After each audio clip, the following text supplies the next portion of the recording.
There is a way to get into places even if you don't have an invite. All you have to do is make yourself invisible.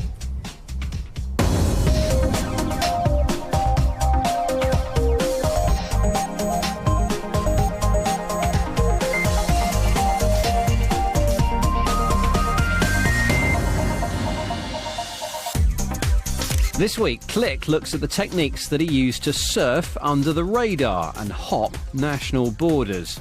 But how are the content providers responding to the challenge of virtual private networks?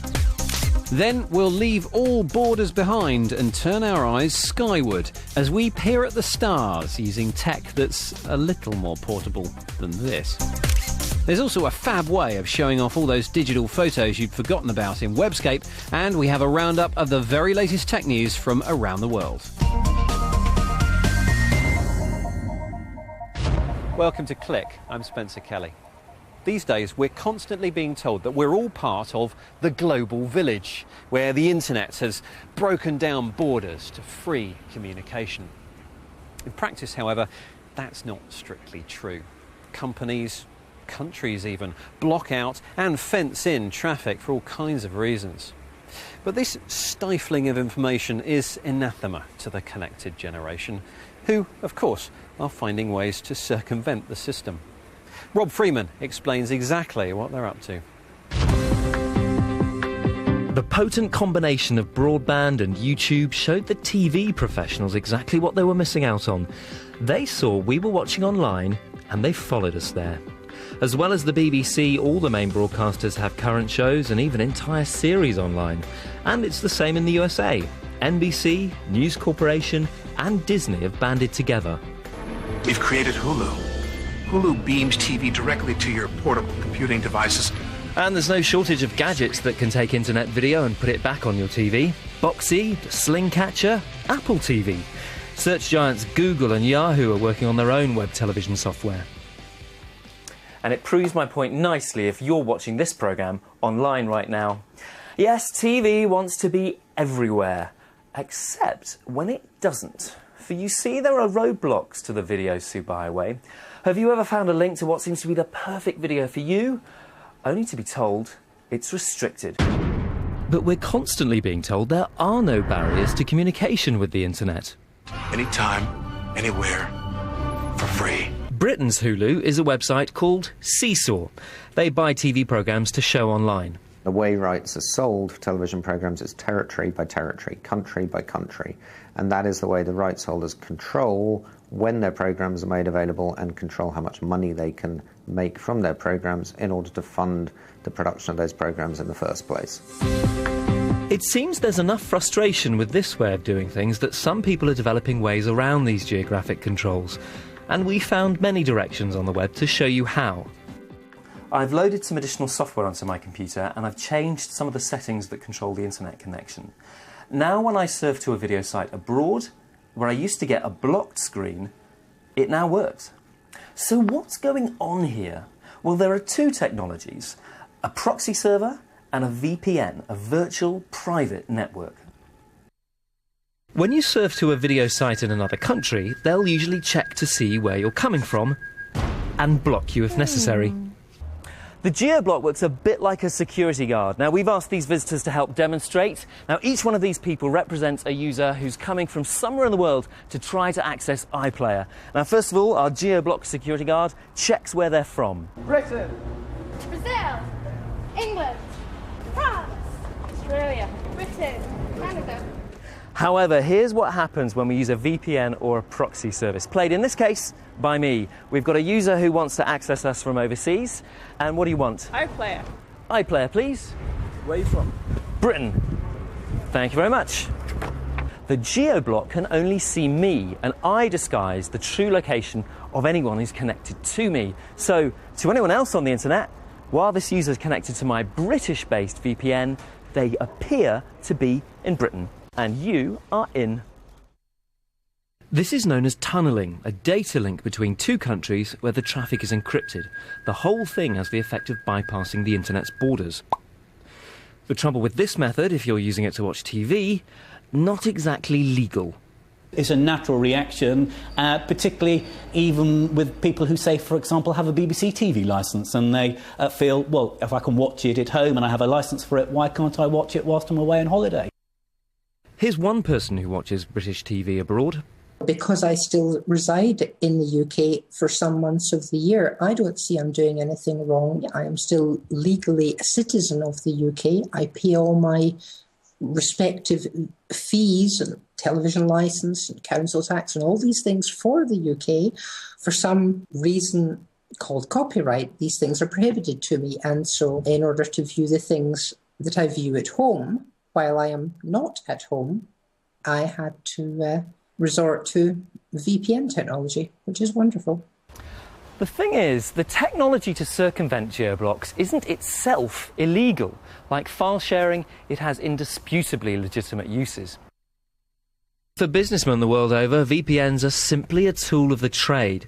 Scott Hosts is one company selling VPN and proxy servers all over the world by subscription. One of the main uses of VPN is in the corporate sector, whereby a company will have staff working from home, and they'll want those staff, when they're working, to follow group policies that they may have set.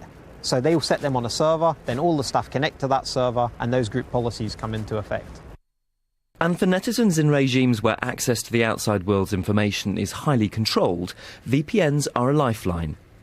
Encrypting or masking internet activity for users here means anonymity and protection from security forces. Programmer Austin Heap has written software to specifically allow uncensored internet access. It's called Haystack. In a lot of countries, be it China, be it Cuba, North Korea, Venezuela, there's a very real need for services like VPNs because that allows people to evade the government censorship. It's not just about watching Hulu. The VPNs have a very real use for allowing dissidents to communicate with the rest of the world, to share their story, to, show everyone else what's going on. And to prove that point, here's another VPN user. He's based in Beijing. Internet in China is cut down. There's a cut down version of the internet. There's a lot of sites that are not available, for example, YouTube, Twitter, Facebook. So it becomes a necessity. It's compulsory to have VPN if you want to use the internet. And it turns out it's hard to stop people bypassing geo-restrictions by simply blocking VPNs. According to the telecoms companies, it's completely unrealistic. In theory, they can pick a specific VPN provider and detect that you're coming from that VPN and therefore block it. But the problem is that there are so many VPN providers, and the moment you try and block two or three new ones will open up. It's just like trying to push water uphill. The internet is never built to have a central point of control. And so even if these, countries start trying to crack down on VPNs, China, great example, there's always another way around it. And that's not the only caution. Just like when the music industry encountered file sharing, the content providers are again warning of the damaging long-term side effects. Everybody wants to watch what they want to watch, when they want to watch it. They want to watch it now, and ideally they want to watch it for nothing.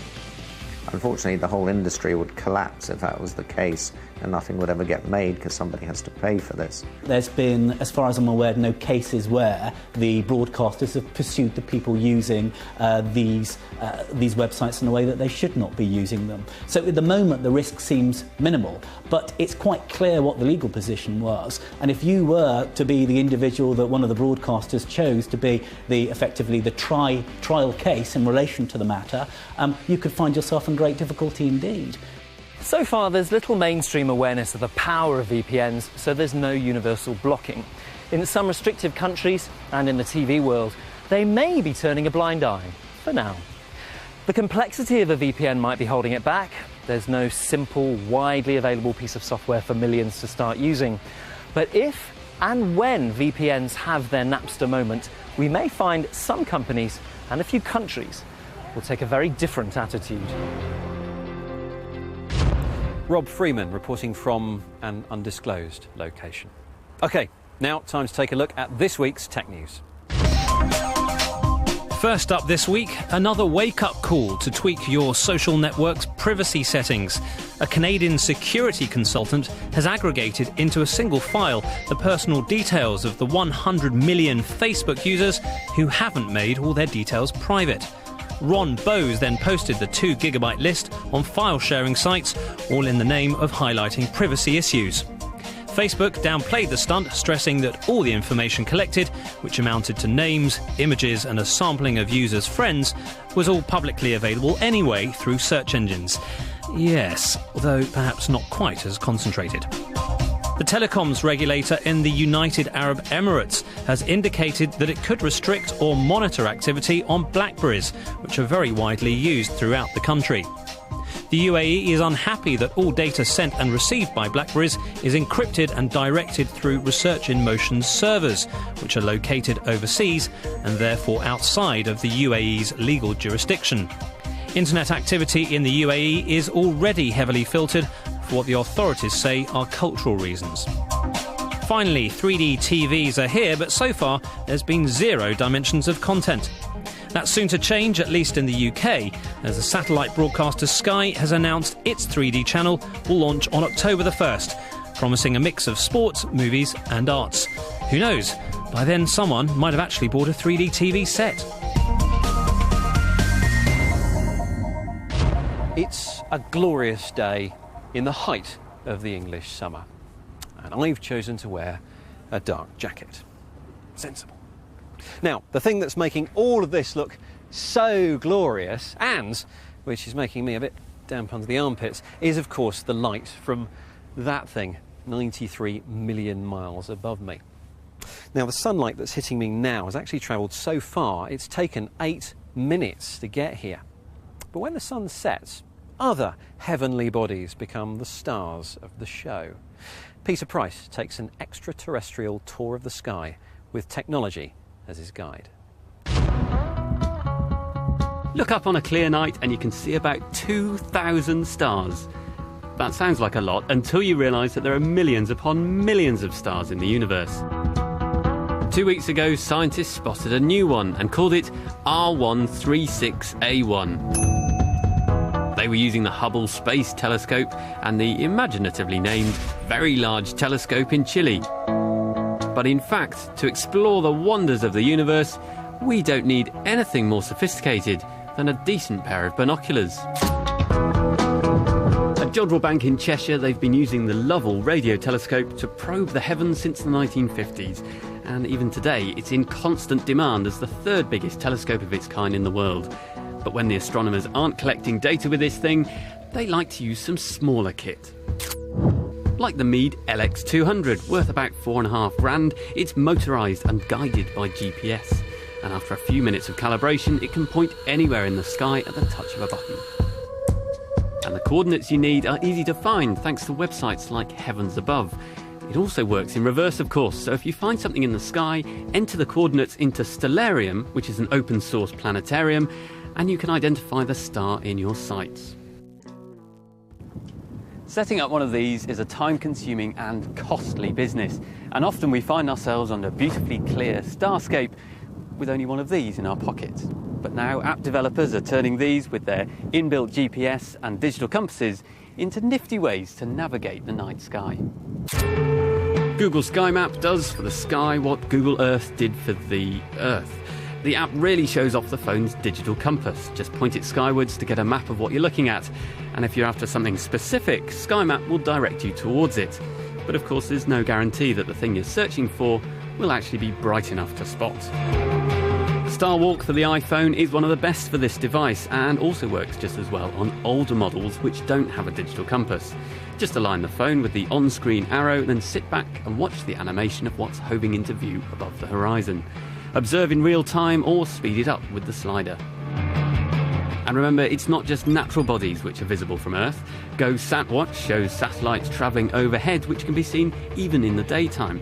The app will help you spot the International Space Station and plenty of other communication satellites, like the Iridium satellites, which were put up there for early mobile phone use, but are now famous for producing bright flares as sunlight reflects off their shiny surfaces.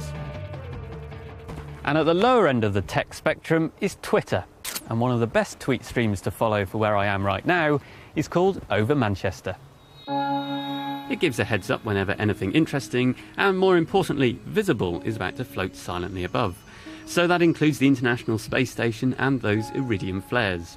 It's definitely changing the way people are viewing the sky, because it's connecting people to what is there in real time. I think that's the important thing. So if something happens, for example, Saturn appears there, or a comet's there, or the International Space Station goes past, you can actually just communicate that directly to other people at the same time, and people can see it live there themselves, and they can check out what things are. We get any number of phone calls here about bright things in the sky. Quite often it's the planet Venus, and we advise people to go and download one of these apps and have a look. But in the future, people will just be able to check for themselves, and I think it brings that science actually right down to earth for people. It actually makes them part of it. At the Royal Observatory in Greenwich, London's light pollution means the main scope's only useful as a research tool on the darkest of winter nights. However, what it's generating through the photo-sharing phenomenon that is Flickr is genuinely illuminating. Rookie stargazers encouraged to join a group on the site are engaging in astrotagging. Think geotagging for the heavens. With astrotagging, it means that anyone's picture of the night sky can actually be tagged with useful information, and we can build up an amazing mosaic image of everybody's pictures of the sky that anybody, amateurs, members of the public, or professional scientists can access and use. Using the astrotags, computers are automatically comparing images of the same patch of sky and spotting what changes over time. Changes that could point to the most exciting thing of all, a newborn star. Scientists are now relying on these automated comparisons because they don't have the time to manually inspect the huge number of photographs being taken around the world. But there's a problem. Classifying the shape and size of distant galaxies in grainy images is tricky for a computer. But luckily, it's easy for a human, especially when we've got nothing better to do. And that's where Galaxy Zoo comes in handy, an iPhone app from Oxford University which harnesses the power of the human brain to check the thousands of photos generated by the Hubble Space Telescope. We have very little time, and there's a huge public out there who are really enthusiastic about astronomy, who've got loads of time, and loads of wasted time sitting on the bus or on the train. And it's fantastic to be able to use that time up with doing astronomy, doing science, no matter where you are. And Click can exclusively reveal the team's next development coming later this year, using the app to hunt for supernovas. These are exploding stars which are visible for such a short period of time that they need to be identified by human eyes as quickly as possible. So the app will send an alert when a photo's been snapped which might contain a supernova. What we want the public to help us with in the next phase of the project is looking at these photos and telling us whether they're really a supernova or something boring. And once we have that, we can start getting pictures of these things in real time. So we can have someone in Europe tell us whether something's really a supernova, really an exploding star, and then by the time night comes to Hawaii, we can have one of the massive 8-metre telescopes there, take a really good look at it and get some fantastic data. So as the technology in smartphones improves, stargazing is getting easier all the time. It's no longer the lofty preserve of scientists with big telescopes, as apps like these could spark renewed interest in astronomy, allowing us all to explore the extraterrestrial by night and join the hunt for supernovas by day. Peter Price, A Star is Born. Now, hands up if you have a digital camera or a camera phone. Right. Now, keep your hands up if you have hundreds or even thousands of digital photos stuffed away in random folders that have never seen the light of day. Yeah, thought so. That's why you need Kate Russell to help breathe life into those dusty old JPEGs. If you want to create compelling displays of all your treasured digital photos to share with your family and friends, point your browser at flixtime.com. This web app lets you make impressive animated slideshows, including pictures and video, in just 3 simple steps. The clever software does all the complicated and artistic stuff for you, applying transitions to the beat of the music. The end result is really professional, and there's no need to tell anyone it took you less than 5 minutes. It's very similar to Animoto, which I showed you here on Webscape a few years back. But for me, this site is easier to use, and I love that you can add video and captions without any real drama. The processing and rendering happens nice and fast, and you can make a 60-second video for free. We do like free stuff here on Webscape. Just upload your images and video, and you can drag and drop them into the timeline in an order you like. Adding text captions is built seamlessly in, then you can just choose a music track before rendering your presentation to share in the usual ways. Once the show is rendered, you can even add a voice track so your viewers know exactly what's going on. This is a brilliant way to share all of those forgotten digital photographs gathering dust in a folder on your hard drive. If you'd rather enjoy a different kind of picture, take a gander at paintingsilove.com. This site houses a community for online artists to post their work and get friendly feedback from other users of the site.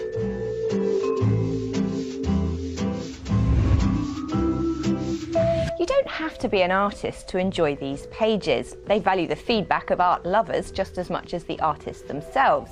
And all of the submissions are voted on and rated by the site's community, so you can quickly find your way to the very best pictures in the gallery. I was blown away by some of the quality of this work. If you feel inspired by what you see, there are open workshops you can take part in to brush up your artistic skills. And the Q&A section is where people ask specific questions about certain techniques to improve their work. This chamber is called Soul Music.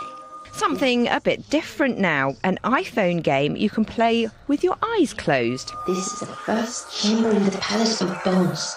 Papa Sangre is a real-time 3D audio adventure due out in September, but I got an exclusive preview of the first few levels, and it sounds really interesting. The notes are a message from the soul you've come to see.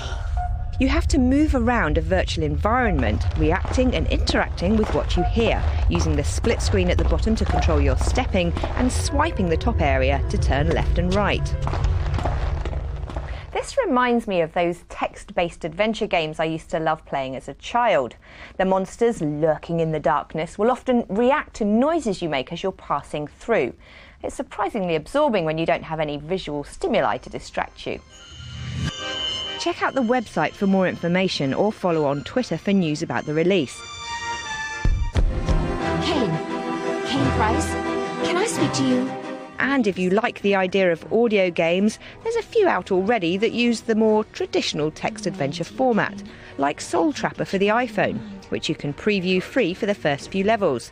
You play the role of ghost hunting Kane as you interact with the story to solve the mystery.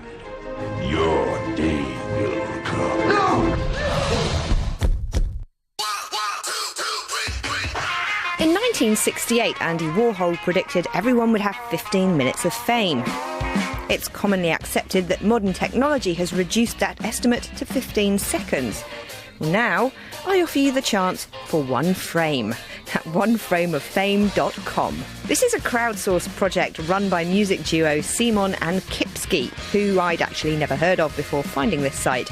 They're asking the world to match one frame of their music video on a webcam and become part of the finished work. Make sure you get in quick, as at the time of editing, they've already had almost 20,000 participants.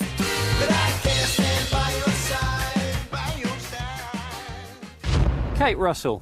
And if you're hungry for more Kate, more Pete, more Rob, or perish the thought, more me, you can have as much as you can eat at our website. bbc.co.uk/click is the address. You'll find a video stream of this programme up there, along with a link to the BBC World Service radio technology programme, Digital Planet.